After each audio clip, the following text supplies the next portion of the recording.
رنگون میں قید میں زندگی گزاری اور اپنے دل بہلانے کے لیے شاعری کرتے رہے.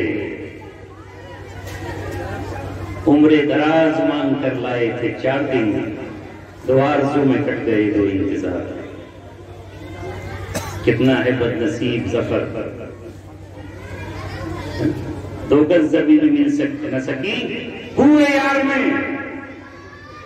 اس لیے ہمیں آج اس موقع پر کہ جب آج یہ ترنگا پرچم ہندوستان کے مشرق سے لے کے مغرب تک اور شمال سے لے کے جنوب تک لہرا رہا ہے، تو اس میں نہ جانے کتنی بیویوں کا سہاگ اٹھا ہوا ہے، نہ جانے کتنی ماؤں کی ممتا ہے، نہ جانے کتنے بچوں نے یتیمی کا درد سہا ہے، نہ جانے کتنے سرفروش تن من دھن کی قربانیاں انگریزوں کے سامنے دیتے رہے ہیں.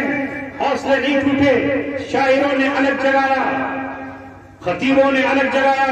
حسن موہانی نے جیل کاٹی اور جیل کی چکی پیستے ہوئے کہا، عجیب بات کہی، عجیب بات کہی حسن موہانی نے، ہے مشق سخن جاری چکی کی مشقت بھی، ہے مشق سخن جاری چکی کی مشقت بھی، ایک طرفہ تماشا ہے حسرت کی طبیعت. یاد آ گیا تو آپ کو سنا دوں، سن سکتے ہیں؟ ہے حوصلہ؟ ابھی سے کیوں آ گئے تمہاری آنکھوں میں آنسو، ابھی چھیڑی کہاں ہے داستان میں نے.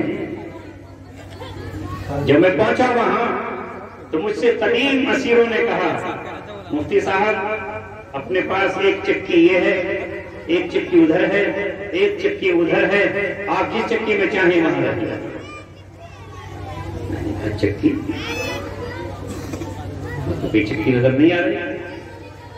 میں نے کہا جہاں پر رکھے میں تو وہاں رہوں گا. میں تو سوچ کر آیا ہوں کہ جہاں آپ رکھے میں رہوں. شام کو پھر بولے اپنے پاس 3 چکیاں ہیں، ان 3 چکیوں میں سے آپ کہیں پہ رہ جائیں.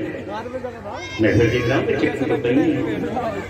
پھر انہوں نے مجھے کہا کہ مفتی صاحب یہاں ان کمروں کو چکی کہتے ہیں، اور چکی اس لیے کہتے ہیں کہ انگریز کے زمانے میں جن قیدیوں کو یہاں لایا جاتا تھا ان قیدیوں سے کہا جاتا تھا کہ روزانہ 2 من گیہوں تم کو پیسنا ہے، اور وہ گیہوں اگر نہیں پیسا تو تم کو کھانا نہیں دیا جائے گا. صبح ان کو گیہوں دے دیے جاتے اور شام تک ان کو وہ چکی میں گیہوں پیسنا ہوتے تھے. تو اسی وقت سے ان کمروں کو جن میں ان کو رکھا جاتا تھا خطرناک مجرم وہ مانے جاتے تھے جو جنگ آزادی کے ہیرو تھے، تب سے انہیں چکی کہا جاتا ہے. آج بھی لوگوں سے بولتے بولتے سوچ کر میں کہتا ہوں کہ وہ سیل تھا یا کمرہ تھا، ورنہ زبان پر وہی چکی آتی. تب مجھے یاد آیا کہ وہ حسن موہانی نے یہ بات اس وقت اس لیے کہی تھی کہ ہے مشق سخن جاری چکی کی مشقت بھی، ایک طرفہ تماشا ہے حسرت کی طبیعت. 1857 4 مہینے تک مقابلہ انگریزوں سے ہوتا رہا. بالآخر کیا مقابلہ کرتے اتنی فوج کی سمجھ میں. دہلی کا کوئی چوراہا ایسا نہیں تھا، تاریخ پڑھو، جس پر پھانسی کے پھندے لٹکے نہ ہو اور وہاں ان کو پھانسی پر نہ لٹکایا جا رہا ہو. دہلی کا کوئی کنواں اور کوئی باولی ایسی نہیں تھی جس میں لاشوں کو ڈال کر کے ڈھیر نہیں لگا دیا گیا ہو. ایک ہندو مورخ لکھتا ہے کہ 5 لاکھ مسلمان پھانسی پر چڑھا دیے گئے 1857 کے انقلاب کے جواب میں. 52,000 یا 55,000 علماء درختوں پر سولیوں پر لٹکا دیے گئے. جو نظر آیا اسے یا تو جلا دیا گیا یا زندہ اسے جانوروں کی کھال میں سی دیا گیا یا درختوں پر اسے ٹانگ دیا گیا. انگریز نے کہا ہمارے خلاف بغاوت کی سزا یہی تم کو دی جائے گی. بالآخر 20 ستمبر 1857 کو انگریز نے اپنی قوت اور طاقت کا مظاہرہ کرتے ہوئے اپنی توپوں کا استعمال کرتے ہوئے بے-پناہ قوت کا مظاہرہ کرتے ہوئے دہلی کے لال قلعے سے پرچم اتار دیا گیا اور یونین جیک اس پر لہرا دیا گیا، مگر سرفروشان ہندوستان کے وفادار، اس کی مٹی سے محبت کرنے والے، اس کے در و دیوار سے محبت کرنے والے، جیسا کہ میں نے کہا وہ صرف مسلمان ہی نہیں تھے، اور میں نے ابھی نام لیا منگل پانڈے کا، آؤ سکھوں کی طرف چلتے ہیں۔ اس سکھ قوم نے ہی بہت بڑی قربانی دی۔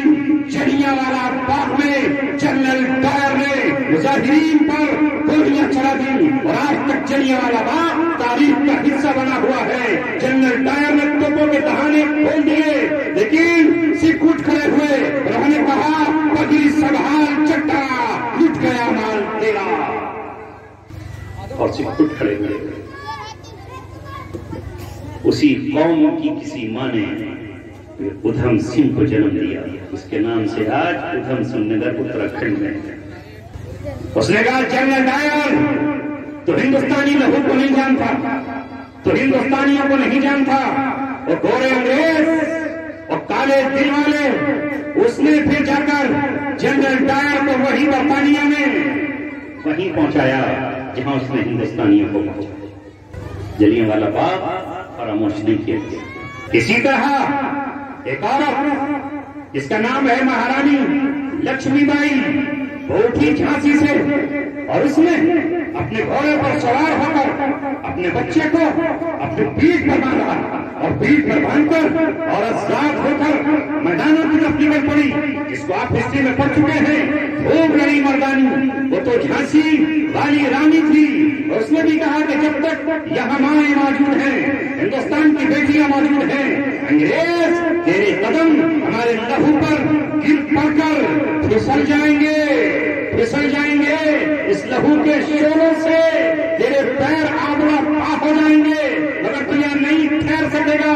اٹھ کھڑے ہوئے، اور اسی 1857 کی ناکامی کے بعد دارالعلوم کے نام سے سرزمین دیوبند میں سہارنپور کے ایک قصبے میں ایک اللہ کے ولی نے، حاجی امداد اللہ مہاجر مکی کے روحانی بیٹے نے، جس کو دنیا قاسم نانوتوی جان کے نام سے جانتی ہے، دارالعلوم کی بنیاد رکھی، اور وہاں سے پھر تحریکات شروع ہوئی، اور یہ طے پایا کہ انگریز کو نکال کر ہی دم لیں گے۔ یونین جیک لال قلعے سے اتار کر دم لیں گے، لہذا وہاں سے ایک طالب علم جس کو دنیا محمود حسن کے نام سے جانتی ہے، جس نے آگے چل کر شیخ الہند کا خطاب حاصل کیا، وہ شیخ الہند جو امام ہے اس ہندوستان کا، جس کو ہندوستان کے شیخ کا خطاب ملا۔ ایک طرف ہندوستان یہاں ہندو اور مسلمانوں میں نفرت پیدا کرنا چاہتا تھا، اور ان کو آپس میں لڑانا چاہتا تھا، اور وہ یہاں آپس میں لڑا کر کے اپنے مقصد کو حاصل کرنا چاہتا تھا۔ شیخ الہند آگے بڑھے، اور آگے بڑھ کر کہا موہن کرم چند آگے آؤ، آگے آؤ، ہم سہرا تمہارے سر پر باندھتے ہیں، ہمیں نہیں چاہیے تاج، ہمیں نہیں چاہیے تخت، ہمیں نہیں چاہیے عزت، ہم تو زمین پر بیٹھنے والے ہیں، اور ہم یہ کہنے والے ہیں کہ ہم خاک نشینوں پر مسند پہ بٹھاؤ، یہ عشق کی توہین ہے، اعزاز نہیں ہے۔ ہندوستانیوں کی قیادت تم کرو، اور اپنے ہندو بھائیوں کو بتاؤ کہ ہم بھی تمہاری طرح اس وطن سے محبت کرتے ہیں۔ کئی تحریک چلائی، سماعت و تربیت کے نام سے کوششوں کا آغاز کیا، جب وہ ناکام ہوئی تو پھر جمعیت الانصار بنائی، جب وہ بھی اس کو بھی ناکامی سے دوچار ہونا پڑا تو پورے ہندوستان میں دینی مدارس کا جال بچھایا، کوشش کرتے رہے، اور آخر میں پھر وہ تحریک جو تحریک ریشمی رومال کہلاتی ہے، اس ریشمی رومال تحریک کی بنیاد ڈالی، اور یہ کہا کہ ہندوستان کو آزاد کرا کر رہیں گے، چاہے کتنا ہی وقت لگ جائے۔ آپ حساب لگائیے، 1601 میں آتا ہے، 1803 میں شاہ عبدالعزیز شاہ ولی اللہ محدث دہلوی کا فرزند ارجمن دہلی کی عبد آبادی مسجد میں بیٹھ کر اپنے قلم سے یہ کہتا ہے کہ ہندوستانیوں اٹھو، چونکہ بادشاہ سے یہ لکھوا لیا ہے کہ خلق خدا کی ملک بادشاہ سلامت کا اور حکم ایسٹ انڈیا کمپنی کا. آج کے بعد اس کو اٹھنا ہوگا ہندوستانیوں کو. لہٰذا جیسا کہ میں نے پھر کہا اور پھر ایک بار دہراتا ہوں, انہی کے اس فتوے کے بعد, انہی کے اس اعلان کے بعد ان کی مسلط تو چھین لی گئی. انگریز نے برآبادی مسجد پر بلڈوزر چلا دیا, اسے زمین بوس کر دیا. آج اس کی عمارت موجود نہیں ہے, وہ زمین کے نیچے دفن کر دی گئی. وہ اپنے وقت کا امام, وہ اماموں کا پیشوا, وہ سارا قطار روتا رہا, دہلی سے بھاگتا رہا, جہاں پناہ کرتا رہا, مگر اسی کی آواز پر ایک طرف سراج الدولہ اٹھے, حیدر علی اٹھے, سلطان ٹیپو اٹھے, علماء صادق پور اٹھے اور سویدین اٹھے. نہ جانے کہاں سے کون اٹھتا چلا گیا. جن کی تاریخ لکھیں تو پڑھنے والوں کے پاس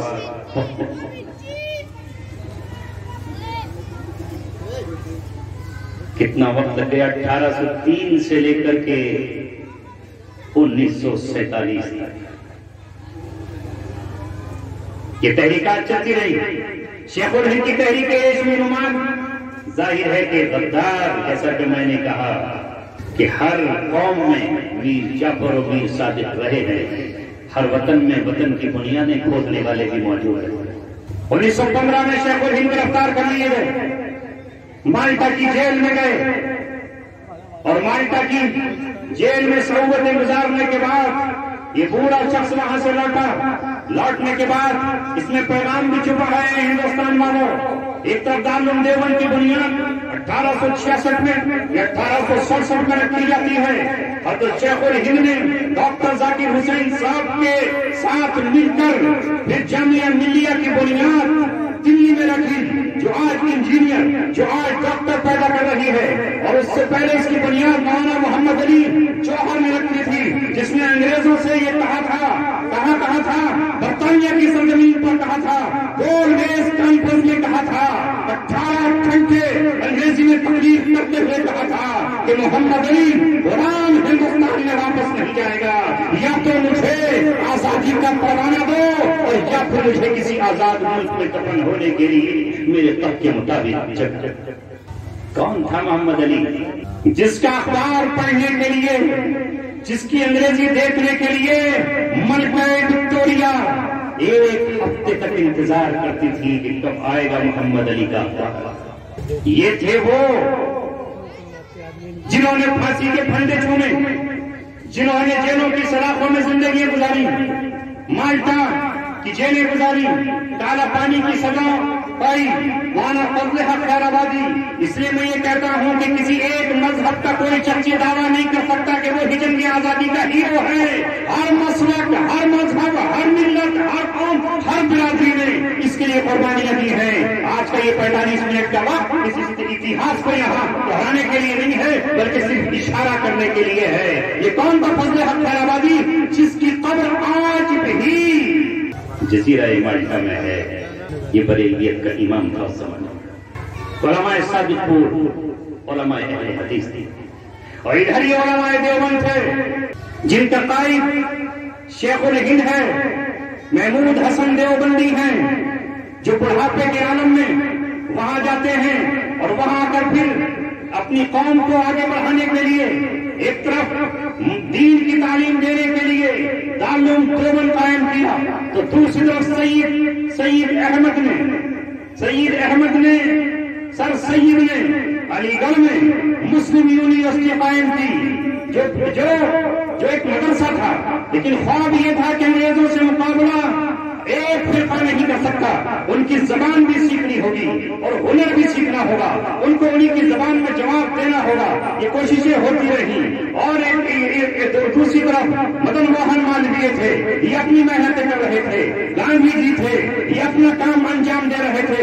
یہاں پر تحریک خلافت موومنٹ تھی, یہاں پر جمعیت علماء ہند تھی, اور یہاں پر کانگریس تھی. یہ تمام کی تمام جماعتیں اور تمام کے تمام لوگ اس ہندوستان کو بچانے کے لیے اور اس انگریزوں کو یہاں سے بھگانے کے لیے نبرداز نہ تھے. قربانیاں چاروں طرف دی جا رہی تھیں. بلاخر قربانیاں رنگ لائیں اور 15 اگست 1947 کو انگریز یہ ملک ہندوستانیوں کے کے حوالے کر کے یہاں سے رسوا ہو کر ذلت و خواری کا تنگا اپنے سر پہ سجا کر بلکہ اپنے گلے میں ذلت و خواری کا تاؤ ڈال کر یہاں سے واپس ہوا اور اس نے کہا کہ ہندوستانیوں کو راحت ہو. اس دن ہندوستانیوں نے لال قلعے سے یونین چک اتار پھینکا اور ترنگا پرچم لہرا دیا. یہ 1947 15 اگست تھا جو ہمارا یوم آزادی کہلاتا ہے.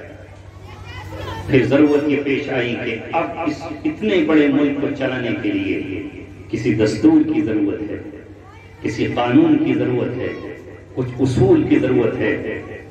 وہ اصول لکھے جاتے رہے, کمیٹیاں بنی جن کے سروا دلت سماج کا ایک شخص, ہاں وہی جسے دنیا امبیڈکر کے نام سے جانتی ہے, جو سمویدھان کا رچیتا ہے, جو قانون کا لیکھک ہے. اس نے قانون بنایا اور یہ کہہ پایا کہ اب ہندوستان انگریزوں کے قانون سے نہیں, فرانسیسیوں کے قانون سے نہیں, باہر والوں کے قانون سے نہیں, اس قانون سے چلے گا جسے ہندوستانیوں نے لکھا ہے اور اس میں دماغ کھپایا ہے, لگایا ہے. بھیم راؤ امبیڈکر نے وہ سمویدھان جب تیار ہوا اور جب اسے لاگو کیا گیا تو وہ 26 جنوری 1950 تھا, جس کی یاد میں آج ہندوستان کے ہر شہر, اونچے مدرسے, اسکول اور گلیوں میں اس کی جشن اور اس کی تاریخ وہ آپ منانے آئے ہیں. مجھے یہاں دعوت دی گئی تو میں نے بھی سوچا کہ میں بھی کچھ تاریخ آپ کے سامنے بیان کرنے میں حاضر ہو جاؤں اور اسی بہانے سے آپ کا دیدار بھی کرنا. لہذا آج ضرورت ہے دین کی روشنی میں بھی آپ کو اس طرف چلنے کی جو رسول اللہ نے مکہ معظمہ میں قائم کیا تھا کہ وہاں لوگوں کے دلوں سے شکوک و شبہات تھا. میں تمہارا دشمن نہیں ہوں, میں تمہارا خیر خواہ ہوں, میں تمہارا بھائی خواہ ہوں. یہ محمد رسول اللہ صلی اللہ علیہ وسلم نے پیش کیا, جوڑ پیش کیا اور کہا کہ میں تم سے دشمنیاں مول لینے نہیں آیا. آج کچھ طاقتیں ہیں, مٹھی بھر طاقتیں جو ہمیں اور آپس میں لڑانا چاہتی ہیں.